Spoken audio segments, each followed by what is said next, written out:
We are here to celebrate the law given to Moses on Sinai. Right? Well, that's how people act. You know, if you study history, you will find that the law was given to Moses, and it was given on Mount Sinai, and that's actually why the Jews started to celebrate the feast of Pentecost. It was to celebrate the law that God brought to them. But in the New Covenant, the church, on the day of Pentecost, the power of God manifested. That's when the Holy Spirit was poured out upon the church. So when we celebrate Pentecost, I want to ask you, are you celebrating the fact that the Holy Spirit came or that the law came? Do you want to figure God out, or do you want God's presence to work through your life? Because I'm here today for Pentecost because I believe that I need the power. I know that I cannot do what God has called me to do without the power. I know that I can't be a witness of Him without a demonstration of power. Now, we all know what power looks like in government, because a governing official that has power can make certain decisions. They can make a certain impact in the world around them. In the same manner, if you go to a school and you have a teacher has more power than the pupil that's in the classroom. That is why the teacher's voice carries more substance. The teacher's voice gets followed when they lay out an instruction, because there's power in that office. But the Bible says we will receive God's power as the church. Now I want to understand. If we can see power expressed in the government, we can see power expressed in schools, why can we not see power in your life as a Christian? You have all the authority, the Bible says, from heaven and earth given to you. Now go and make money. It's not what Jesus said. He said, go and make disciples. Go and teach people. Bring people back into covenant with me. Go and be a witness of me. Why? Because I've given you my power. That is the power of the Holy Spirit. And that is why Pentecost is celebrated by the church. Not because the law was given, but because God's power was poured out upon the church. Power. Not power to sing songs. Not power to vacillate through life and face your challenges and never get victory. Power to be a witness, the title of my message today. In Acts chapter 1 verse 8, Jesus said, you, who's He talking about? You know, there's a belief in Scotland, and I believe that's one of the big reasons why many Scottish churches are not moving in this, that believe that this is a move that only happened for the apostolic era. If you believe that, I want to challenge you and tell you, you've built yourself on culture, not Scripture. Culture told you that the only people that needed God's power was the church that was birthed in Acts. I'm telling you, as a church planter, it is impossible. It is impossible in this country to build a growing church without power. It's impossible. I've tried everything. It's impossible. It's impossible to get people saved if you don't learn how to pour or walk in the power.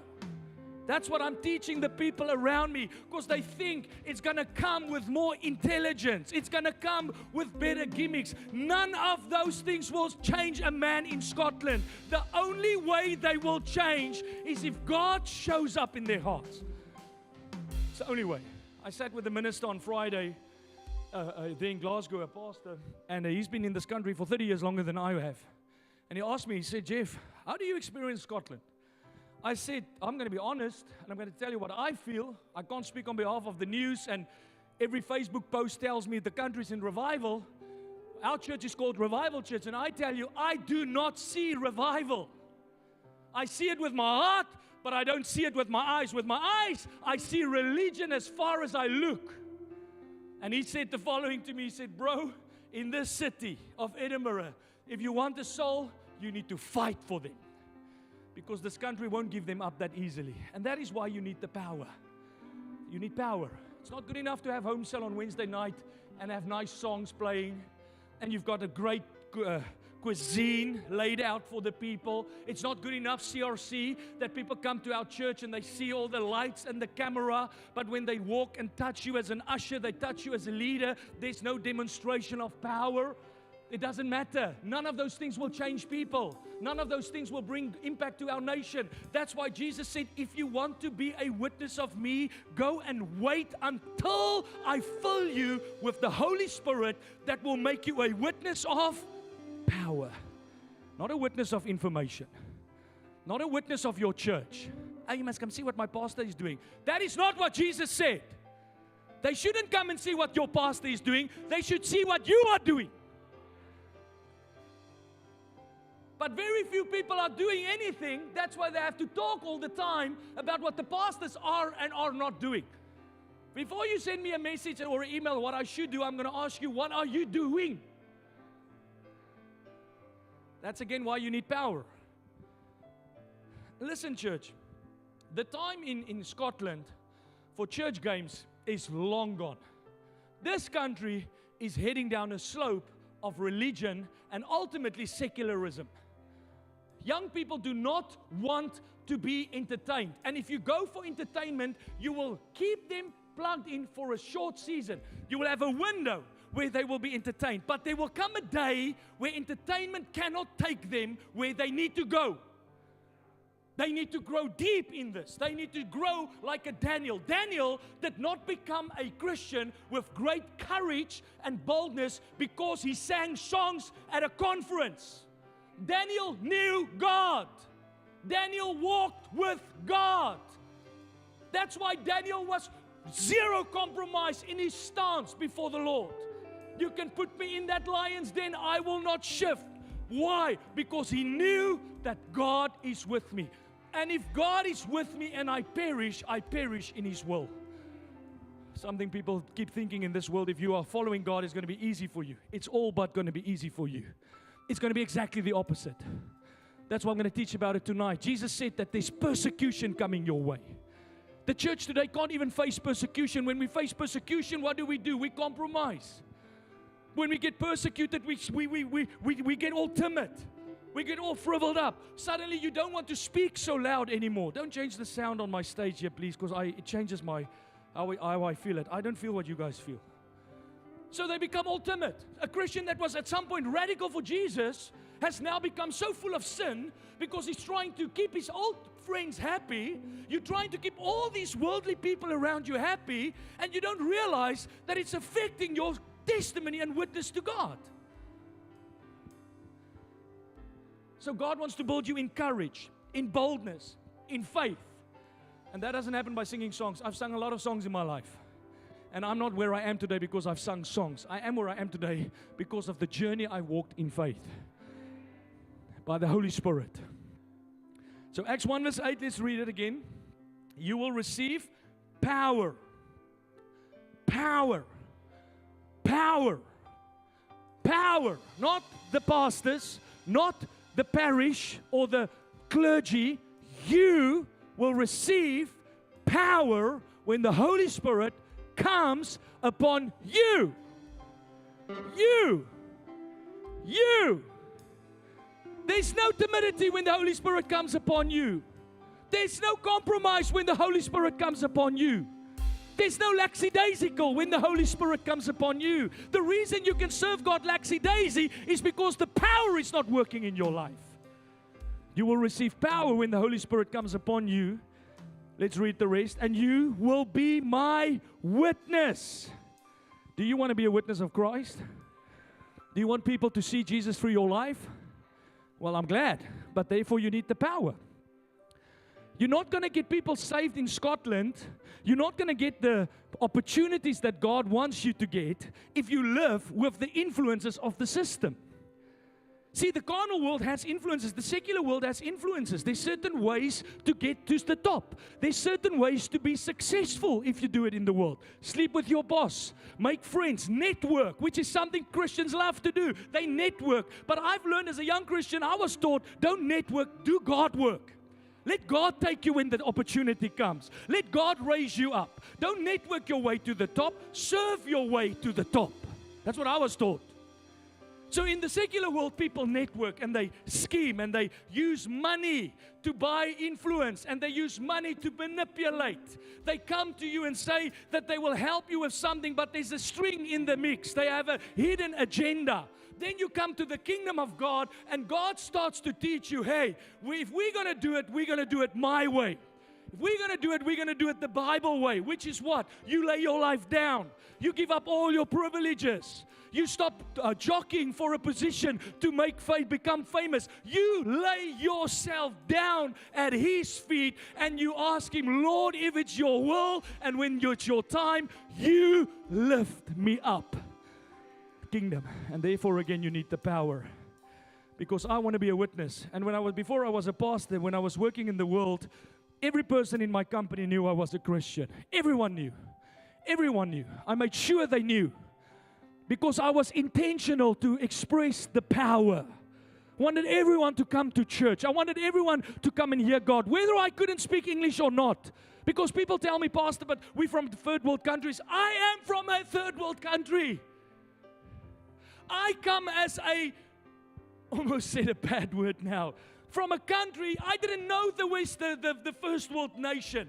My first time on an aeroplane was when I flew to the United Kingdom to come here. And for some reason, when I got filled with the presence of God, I couldn't care your intellect. I couldn't care how qualified you were. I couldn't care how well advanced in age you have been. All I could care about is I want to tell them about Jesus. I want them to know that I met the King of Kings and the Lord of Lords. I wanted them to see that my life is no longer the same because God saved me from my sin. Muslim, atheist, I couldn't care less. People want to talk about these things because they don't walk in the power. These things don't matter when you walk in the power. Because the power of God can save a Muslim as much as it can save an atheist. The power of God can save a Scotsman. It can save a Scotsman. Now, very few amens. I wonder how many people still share their faith in Scotland. Because everyone wants to post it on Facebook, but the opportunities God gives you to be a witness, you don't walk in the power. Timid, anxious, fearful, compromised. There's something in the New Testament in the book of Acts that shows me when the power of God came upon the church, they were filled with great courage. They became bold like lions. I mean, the Christian faith there's no association with Christianity and mice or pussycats. It's lions. Go read it. Even Jesus relates to the lion of the tribe of Judah. Roar like a lion. You see it right through the book of Acts. Then today you walk into the church and it's this timidity. It's this, people are insecure. People are so scared, so cautious. I just don't want to lose my job. I just want to navigate this with wisdom. You don't need to navigate it with wisdom. Navigate it with power. Power. Let God's power move. You might lose your job, but if God gives you a different job, you're going to thank Him one day.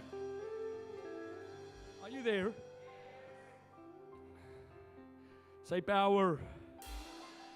See, that's my biggest challenge, CRC Scotland leaders. The question I ask when I spend time at the feet of Jesus is not how many leaders do I have. I ask how many leaders have the power in them. When I look at the stuff we do as a church, I don't celebrate the fact that there's always people in the room. I celebrate the fact that new people are getting saved. That you are becoming a man and a woman of prominence and influence. That you are no longer an infant in the things of God, but that you've started to grow to full maturity. You've started to replicate the kingdom into the lives of others. You are no longer ashamed of the gospel of Jesus Christ. You're no longer ashamed of your race or your English articulation. Why do you care how you sound? No one cares. God used a stutterer to lead a nation out of captivity. Oh, Pastor, that doesn't bother me. I see it bothers you because I look it in your eyes when you talk to me. Oh, Pastor, you sound so amazing as English. I couldn't speak 3 words English when I got saved. I could say hello, F you. I could see you next Tuesday in every language that there was. There I was very well spoken. But here I get saved. Now again, I didn't just walk into this power. I was very timid. My days, if you wanted to see the real Jeffrey, gave me a bottle of brandy. Because that's where I see you when you're real. When you're intoxicated. I want to ask some of you, before you gave your life to Jesus, were you also so timid when you were drunk? Were you also so pious and so just I just don't want to step on anyone's toes. I just don't want to offend anyone. You were not like that when you were drunk. When you were drunk, you offended everyone. That's what I was like. So here I get saved, And I'm scared, man. I'm like, every time I see somebody on the bus, I can't speak English. Righteousness. I mean, I heard righteousness the first time in a prayer meeting. I'm like, why are they saying those things? What does it mean? I got an English Bible and an Afrikaans Bible. And for the first year or two of my journey as a believer, I used to study these two books side by side. But again, when the power of God comes upon you, it doesn't matter. It's irrelevant. It's irrelevant whether you are male or female. They can speak out there about female, because I see every post on X now is trying to invalidate women's role in the church. Have you noticed? It's everywhere. Everywhere people are talking about black and white, racial issues. And all that people are doing in the church is they buying into the deceit of the world to keep you and I distracted and to keep us timid instead of growing in boldness for God. When I got filled with the Holy Spirit, I learned, listen, you need to be a firecracker for Jesus. Stand out for God. Stop standing out for your social justice campaigns. Free the snow leopard. Help the vulnerable. Absolutely. But what about the kingdom of God? What about the kingdom of heaven? Power. Say power. I don't know why my iPad keeps locking today, but we'll get there. Acts 2 verse 1 to 4, listen to this. It says, when the day of Pentecost came, again, the day of Pentecost was not a day the church celebrated. At this moment in time, it was a day celebrated by the Jews. The reason why the church was prepared, because God said there's a day when the Holy Spirit will come. Go wait. And it just so happened that this day was on the day, 50 days after Jesus' resurrection, on the feast of Pentecost. So they were all together in one place. Suddenly, say suddenly. When God touches your life, it happens suddenly. You can't prepare for it. You don't know when it's going to happen. You don't know how it's going to happen. It just happens.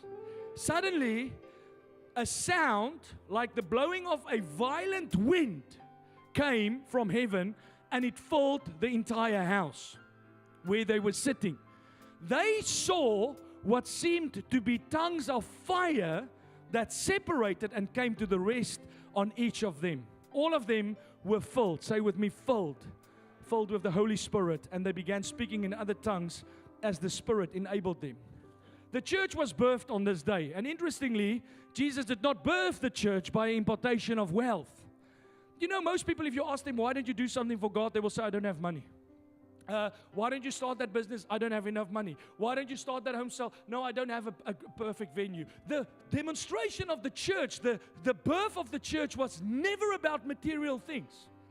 In actual fact, Jesus confronted the people and said, why do you guys always serve the material? Mammon will detest for your loyalty with God. You can't be a servant of God and be bound by material circumstances. Oh, Pastor, I don't have enough money. Pastor, I'm not as well spoken. Pastor, I've got personal battles. We know, we all do. But here you can see God did not give them physical abilities and elements to birth the church. He gave them the Holy Spirit in its fullness. That's why you with the Holy Spirit can get things done where Christians with money cannot do it. It's not about the money. People say to me, Pastor, I need to study my Bible a bit more. I don't know enough. I agree. We all should study more. But the reality is knowledge is not going to give you effectiveness in the kingdom. Knowledge is not what God uses. What God's going to use is the power of the Spirit that's full in you. Say full. That is why Pentecost, what it was all about. It's about the church. It's when we celebrate Pentecost, we celebrate not the Jewish feasts to commemorate the law. We celebrate the power of God. We celebrate the power in the church. Now, I want to quickly share with you what that word power means, if they can put it on the screen. The word power means dunamis. And that word, in its original intent, when Jesus spoke the word, meant the following. It's strength. It's ability, inherent power, power residing in a thing by virtue of its nature. That's why you need to be renewed. You need to be born again before the power of the Holy Spirit can operate in your life. You cannot be baptized by God's power if you don't have the nature of God, which comes by the regenerated Spirit, which happens the day you put your faith in Jesus Christ. People say many roads to heaven. There are not many roads to heaven. There are many roads to hell.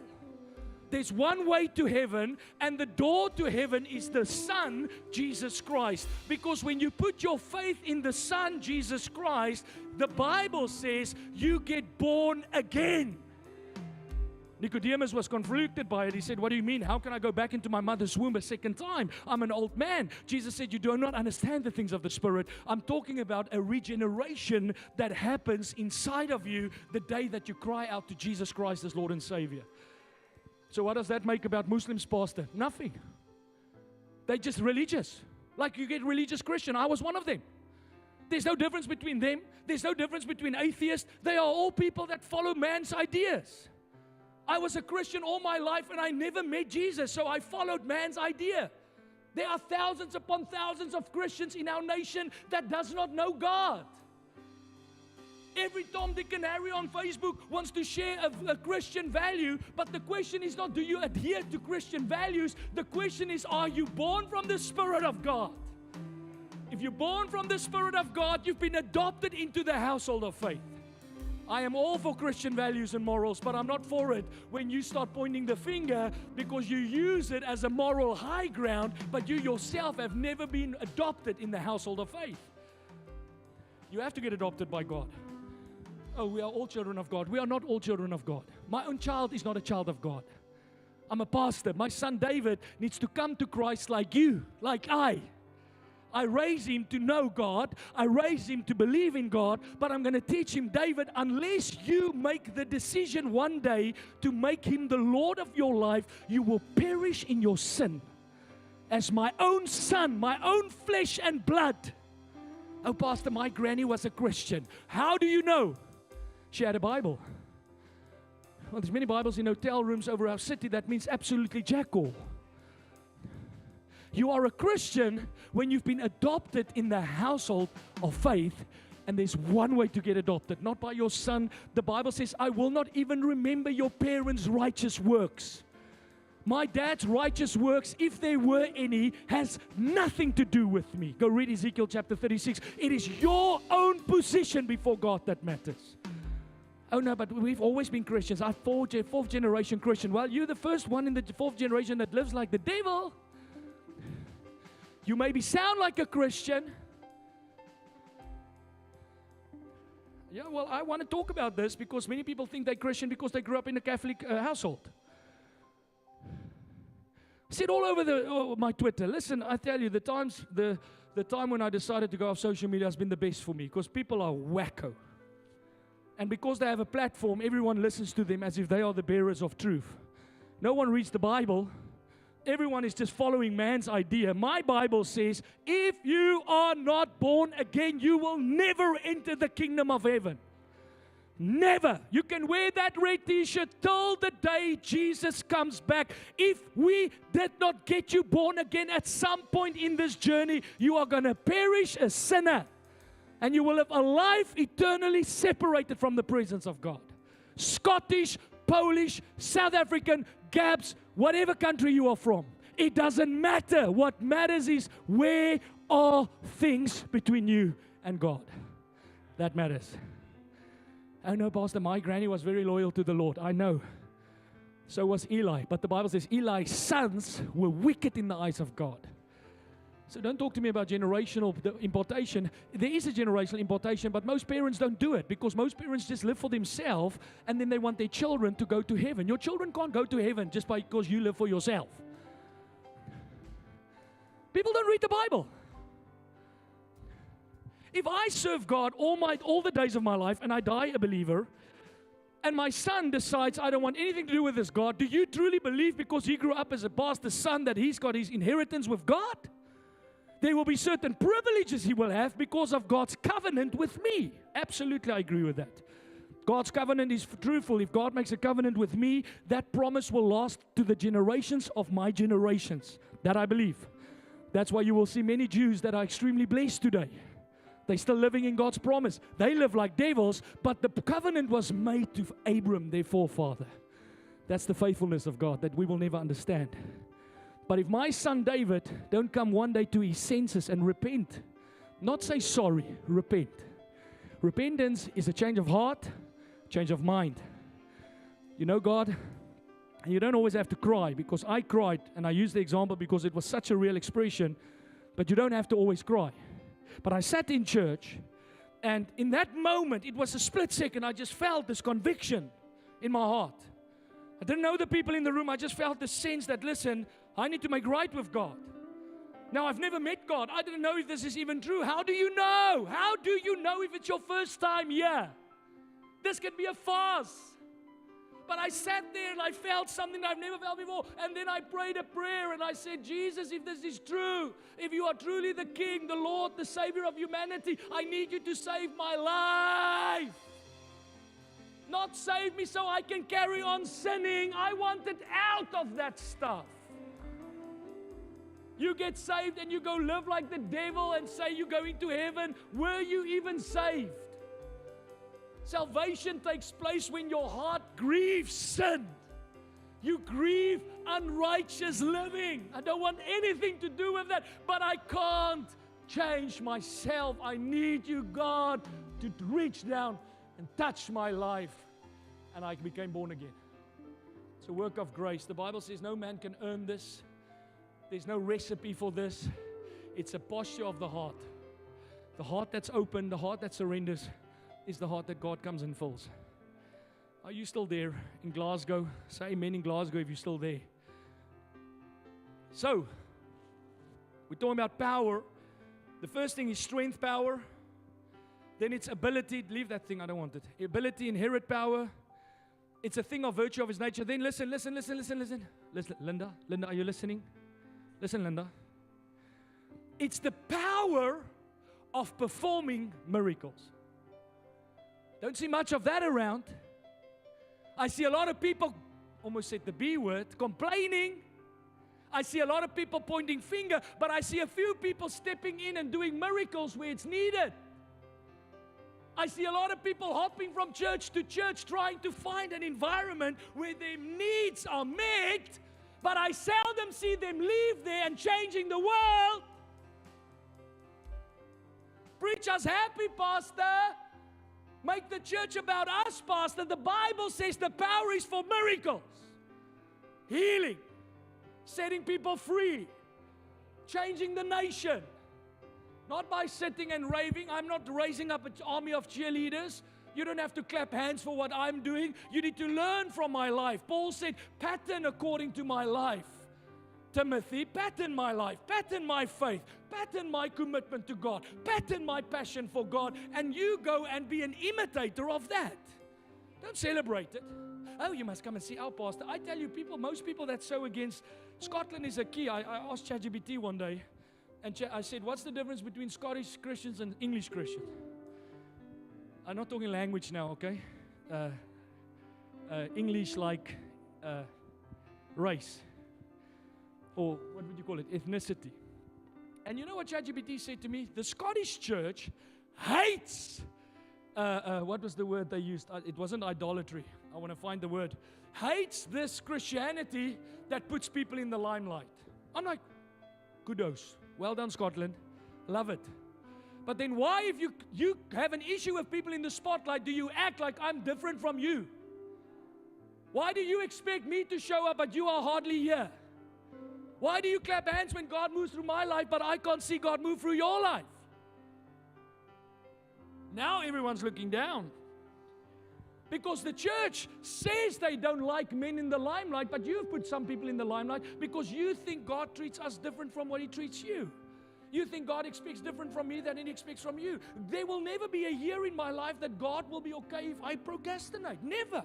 I don't have as luxury as many of you to just serve God where I am. I have to progress. And you cheer me on when you see I progress, but why are you not patterning your life after mine?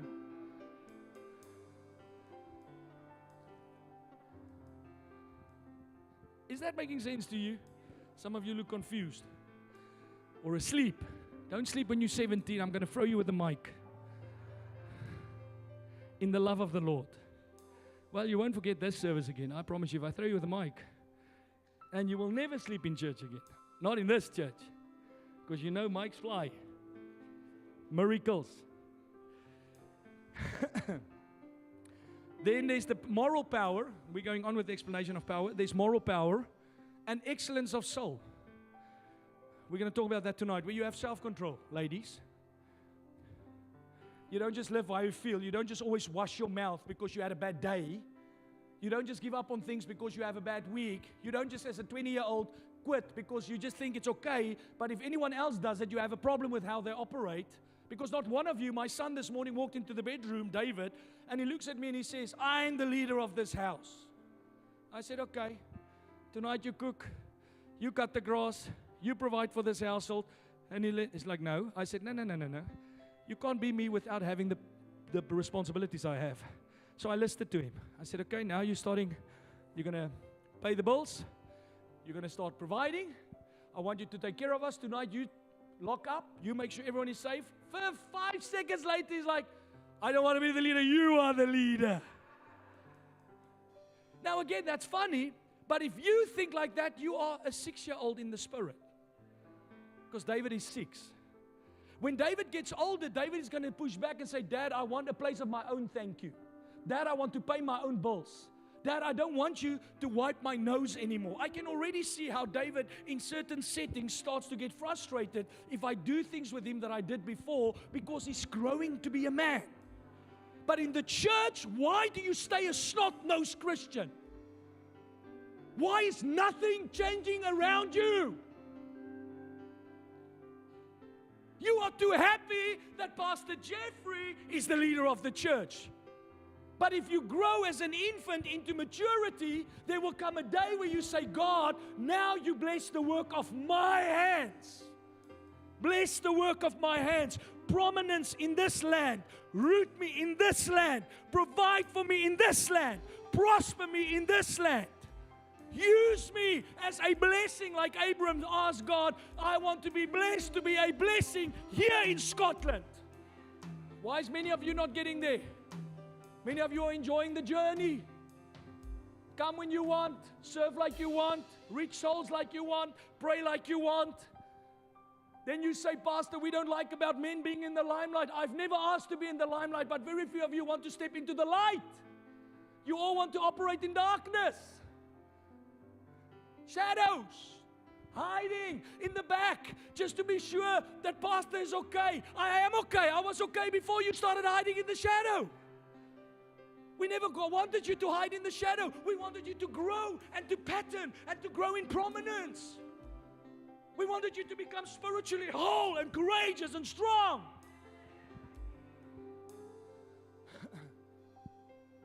Amen, Pastor. Woo! He's on fire today. Oh, he preached so well, you know. It's just that one bit, I don't know. I don't agree with that. But Pastor he was lit, hey? He was so lit. Who are you bringing to Jesus? Oh, no, you know, I've got things going on, you know. My family's living abroad, you know. I'm here by myself. Really? Do you know how much time you have on your hands? What's your excuse? Yeah, but no one understands, you know. I'm new to this faith thing. Do you want to come and see how I did it when I was new? You can thank God there was not social media, because I would make you look unsaved. The rate that's how some of you young converts operate. You operate like someone that doesn't know God. There's people in our church for 4 or 5 years, they sit here, they fall asleep in the meetings. Work in jobs. Let me not go there. Let me not go there. Be nice, Pastor. Preach us happy, Pastor. You know, we just want to be... No, I'm not going to do that. It's not because I don't want to do it. It's because I cannot do it. It's not my heart. It's not in my heart. If you know me, my heart is not this. I said to a pastor in January, this year, I'm just going to walk in and encourage. It was 5 seconds through that front door, and I got the first usher. I said, change your attitude quickly. Because I cannot sit with this apathy in the church. I don't see it in the Bible. As a matter of fact, I want to ask you, if Jesus does come to your home cell with a whip, will He keep it outside or will He start using it? Because you are just like the Pharisees. You all talk, but you never show up.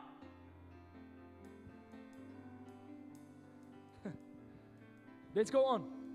The power of excellence of soul. Then the power, and I want to spend some time here, and the influence which belongs to riches and wealth. Now that one I love, because that is the story, if you think back about Elisha and Elijah, where they were facing a battle and they said, but we are outnumbered. And the prophet said, Lord, open Elisha's eyes so that he can see. And he opened his eyes and he saw more are they that are for us than they that are against us. Because one man and God is still a majority.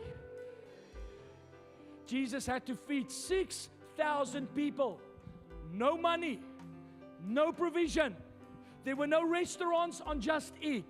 There was a young boy with 2 fish and 5 loaves. And if that young boy took that meal and he ate it by himself, that's where the story would have ended.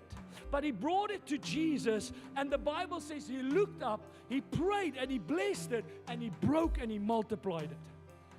Because when God's power is operating in your life, money is never an issue. Look at your neighbor and say, money is never an issue. Never, never. The reason why money is an issue to so many is because so many are devoid of the power. That's why most people spend all their days planning how to make more money instead of planning how to be more effective. Instead of planning how to pattern according to the plan. Nowhere in the Bible does God say, worry about money. In actual fact, He said, stop worrying about money. There's an entire scripture, Matthew chapter 6, that is written about the brain waves of the unbelievers and how their minds work, how they plan from a Monday morning till a Sunday evening. I'm going to go there, I'm going to make money here, I'm going to save this, I'm going to do this. And the Lord your God said, stop thinking like that. Seek first the kingdom, and all these needs will be added to your life. Poverty in the church is a result of misdirected focus. Poverty in the church is not God's will. It is Christians that don't follow God's will. If you start poor with God, it's okay. But if you stay poor with God, your focus is off. Your focus is off. Maybe you've been focusing for too long how to make money instead of focusing how to be a witness of power. Maybe you've come to church too often to learn the keys to success instead of learning the keys to power. That's why you go to work and you crack on, but no one at your company wants to come to Christ. You don't even want to win your friends to Jesus because you like them the way they are.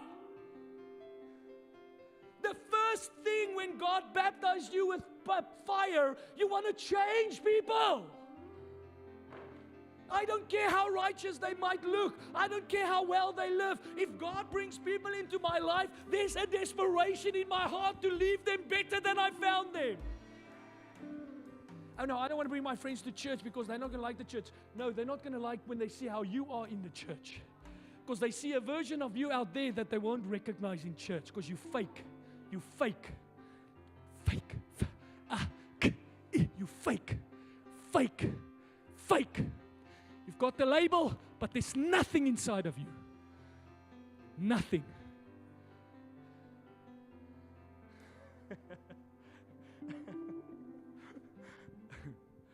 I love you.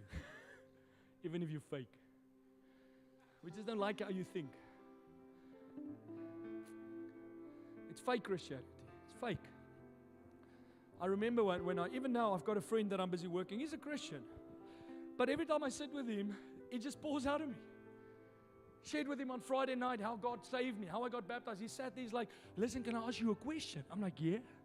He's like, what do you do with a dead home cell? I'm like, I want to give you a home cell. Because most people don't think like that, but you think like that. That's his question. He asked me, what do you guys do with dead home cells? Because I have found when I go to churches, it becomes very cliquey. I'm like, yeah, you can come into my staff now. Because that's what happens. So then I started ministering to him and I shared how Jesus saved me. And I see in his eyes like I am just feeding his spirit, the word, the power. Because I believe that when I'm done with him, it's not just my needs being met out of this relationship, but I've ultimately been a witness to God for someone's life. Because the people in your life, if it's always about you, it's because you live only for yourself.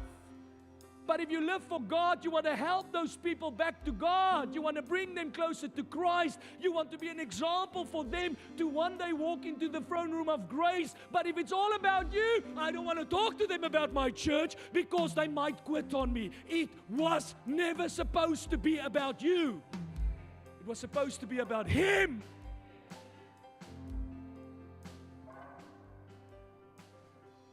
Pastor, I don't want to bring people to our church because our church is uncomfortable. No, you don't want to bring people to church because you're scared that they might see. Last Sunday, we had a gentleman in our church, 75 years of age. 75 years of age, he grew up in church. When I preached, I could see it all over. He sat in that seat, ma'am. Could see it in his eyes. It's tickets. It's tickets. Every word I'm saying to him is like God is speaking directly to him. He doesn't even see me. He just sees God. It's all he sees. Could see it in his eyes. Came to the altar, gave his life to Christ, recommitted his life. That evening, the son contacted me. He said, Pastor, we couldn't stop talking till midnight. He was raving. Not about you, but about the God that he touched that night. Many of you will never bring your parents here because you don't even know what it means to be saved. When they visit, it's all holidays, fun and games. They live like little devils, and you're too clouded to see that they don't know Jesus because they've got Christianity written in their passports. I don't even think they do it in your passport, do they? Thank God. Witness, influence. When we go to Corn Exchange, where is it? The Corn Exchange is the next chapter of our church. And we don't have the money for it. Can I be frank with you? We don't. We don't have the people for it. We don't have half of the resources for it. But what we do have is a pastor that believes in the power of God. Thank you. But this pastor wants you to believe in the power of God.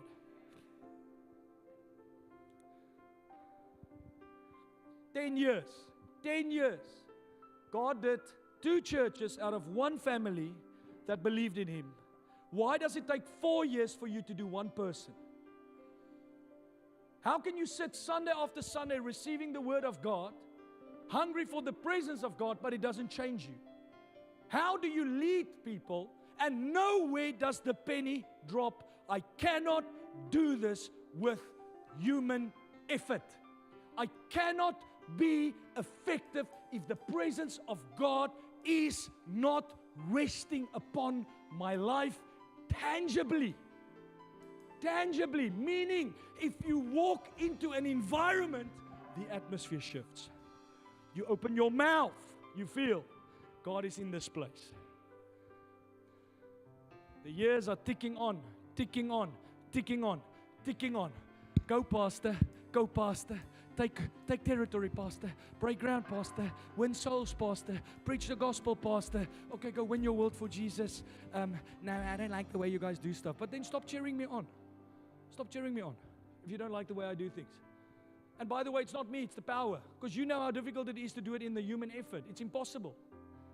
So if it's impossible for you, it's impossible for me. What makes it possible for me is not me, it's Him in me. That's the possibility.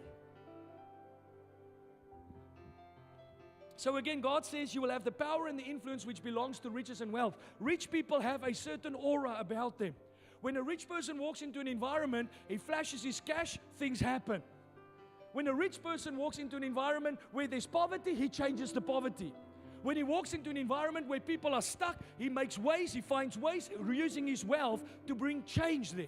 What the Bible is saying is when the Holy Spirit comes upon you without the wealth, without the riches, when you step in and you move, things will happen as if you have a lot of money. That's beautiful to me because that tells me I should never have to worry about looking the part according to the success pattern of the world. I should just walk with a demonstration of power.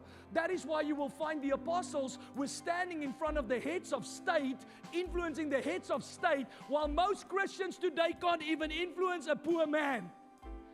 But they stood in circles where they would never have been because they did not have the wealth. They did not have the influence. But what they had was the power, and they operated like men that had much wealth according to the secular world. Churches that's poor is a result, and stays there is people that believe money will make them successful. If you find a Christian with no money but with great faith, if you find a Christian with no money but with great influence, with great produce, you need to know that God is backing this player. God is backing this player. I remember when I started the church here in Edinburgh, I was in certain ways new to the environment. So as a new player here in Scotland, there were things that I wasn't comfortable with, things that I didn't understand.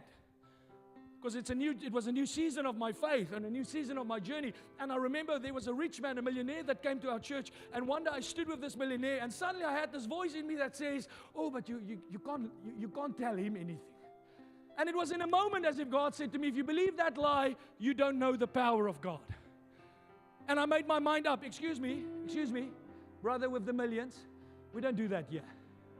Why? Because the influence I have doesn't come because I've built wealth. It comes because I understand the power of God that's upon my life. Does that make sense to you? The Holy Spirit was not poured out on the day of Pentecost for decorative purposes. The Holy Spirit didn't come to give you a baseline, a nice belly, six-pack. Thank God you've got a six-pack, but your life is falling apart. Why is it that all these fitness freaks' moral lives are falling apart? You know, most people that have six-packs at my age is obsessed with their bodies because they are depleted in every other front. The Bible says bodily exercises profit little. So please practice and exercise your body. It is your duty to look after your body, but it's not the main duty. What are you doing with your love for God? What are you doing with the power of God that's in your heart? How many people are you reaching when you are in the gym? How many people are you testifying to when they do ask you, "Why do you look so amazing?" And you say, "Because I am a child of the living God." "Oh no, I just don't eat like you eat." And suddenly food has become the idol. So the church, the Holy Spirit didn't come to the church for decorative purposes. It was never to enhance our life for material success. It was not to make us kind and compassionate and loving. Although the Bible says when you walk in the power, people will experience brotherly affection. They will experience kindness. If you're unkind as a Christian, you don't know yourself. You don't know the power. You don't know the nature that you come from. But the power was not there to make us kind. The power was there to make us effective. The power was there to make us influential. The power was there to do the miracles so that God can move upon the earth, that God can become real to people. We don't just talk about God in the Bible, we talk about the God of our lives. He is God today as He was God yesterday. The same Jesus that did miracles on the earth is performing miracles through the life of the church. That's the God we speak about. We are not saved so that we look better. We are saved so that we can do better as the church of Jesus Christ.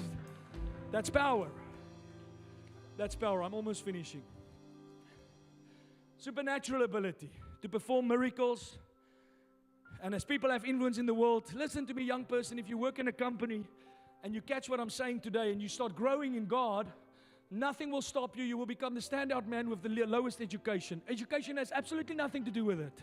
Most students that finish university have no character. They have zero character. They have zero substance. They can't stand for a second. They're excited on Monday. When the first hurdle or opposition come, they fall flat on their faces. So if you think it's all just about study, I want to challenge you today and tell you the power of God will make you more effective if you learn how to demonstrate the power. You have to learn how to walk in the fullness of the Holy Spirit. You have to learn how not to just worship with your lips, but to engage your heart. You need to learn when you pray how to press in, not just go through religious motion, but press in so that the Spirit of God can infuse you with power. You need to learn. You need to learn when you go for that interview how to walk not egotistical and vanity, but with a confidence that my God is with me. No weapon forms against me and prospers. Not as a mental assent, but as a revelation in your heart. Universities can't teach you that. The church can, But the question is, what is your appetite like when you come to church? Because many of you don't sleep in church, but you don't sleep when you work for KFC. And I'm sorry to say, if that's the extent of your vision, you need a new God. Most people dream so small. The pastor said to me on Friday, he said, I'm doing a series on the power of bad thinking. And he said, it's amazing that the first thing that people think when you talk about the power of their thoughts is negative thoughts. He says, I'm not teaching about negative thoughts. I'm teaching about limiting thoughts. Because very few Christians in Scotland have faith. And very few Christians can believe God like Abraham. God, I want the nations of the world. Jabez prayed, Lord, enlarge my territory. What do you ask God for? Oh God, give me a holiday. Oh God, give me a break. Really? It's been going on for 6 weeks now, God. Not even a laughter. Many years ago, a gentleman from the A21 campaign, I was walking with him at the O2 Dome. He looked at me and said, where do you pastor? I said, Scotland. He said, bro, those people need vision. They need a lot of vision. They have no vision. And it's true. They think this big. Want to do great things for God, but you think small. Your imagination is small. And that's again where God has to come and do a work in you. It's amazing when He said, when this Holy Spirit comes upon you, the power, you will have vision and dream dreams. Because that's part of the power, to imagine. It's part of the power to break outside of your mold, outside of your natural habitation, outside of the confounds of your environment, outside of the words that people have spoken over your life until you can remember, outside of the dreams and the wishes of even your parents, because I'm living way past my dad's wildest imagination for my life. Because I walk with power. Started to dream. Started to think thoughts beyond myself, outside of myself. Started to stand for God and believe God that He can do it and He will do it. Not by might, but by a demonstration of His power. Say power. Acts 4 verse 33. And I'm closing with this. The band can come. With great strength, say great strength, and ability, and power, the apostles delivered their testimony to the resurrection of the Lord Jesus. And great grace, loving kindness, and favor, and goodwill rested richly upon them all. Acts 2:47 talks about the church receiving 3,000 new in membership that day. I tell you, in Scotland, there's not been 3,000 new members added to the church in 2 years. Not just our church, I'm talking about the global, the church in Scotland. They did it in a single day. Why? Because when you walked into this geezer's prayer meeting, the presence of God was there. I'm sick and tired of walking into prayer meetings and all that's in the room is your intellect and your wishy-washy, like, oh God, please, Lord, I don't want to pray this prayer. I don't want to be here. I don't want to be here. Oh yes, God, I don't want to be here so early. I want to be, I'm so busy, I've got a lot of problems, God, my life, my kids, my money, my visa. Yes, God, love you, Lord. You're important to me, God. Pray. That's not prayer. That's a moaning session. The prayers here were prayers that brought great courage to the church, great strength. You walk out of the meeting and they go and they witness and they bring power and they bring resurrection to the world around them. Not stimulated intellectually, not another training session, because everything is a training session nowadays. Everyone comes to learn, but no one is coming to get the power. I want to walk in the power. And I tell you today, young person, if you don't get hungry for the power of God, you will die an average beige Christian. Mark my words today. There are thousands of people that give their lives to Christ that never do anything with their lives. They make no difference for God. They have made no impact for God. Their families are as lost as they were before they came to Christ. Their loved ones are as lost as they were before they came to Christ. Their friends as lost as they were before they came to Christ. When Jesus filled me with power, my family got saved, my loved ones got saved, churches got saved, communities got saved, neighbors got saved, revival in the boroughs that God placed me. Foreigners got saved, unbelievers got saved, Christians got saved, Muslims got saved, priests got saved. I preached to a minister that was a preacher for 30 years and I led him to Christ. I serve on a Sunday. There's no power there. The power of God makes you a witness. A witness. And you will start in Judea, your immediate world. Then it will go to Samaria, your outer world. And then he said to the ends of the earth. Scotland's going to get saved because of the power of God. The power. Not the power working through a media screen or a TV screen. The power working through you. Through your life. Not on Facebook, but through your life. Amen.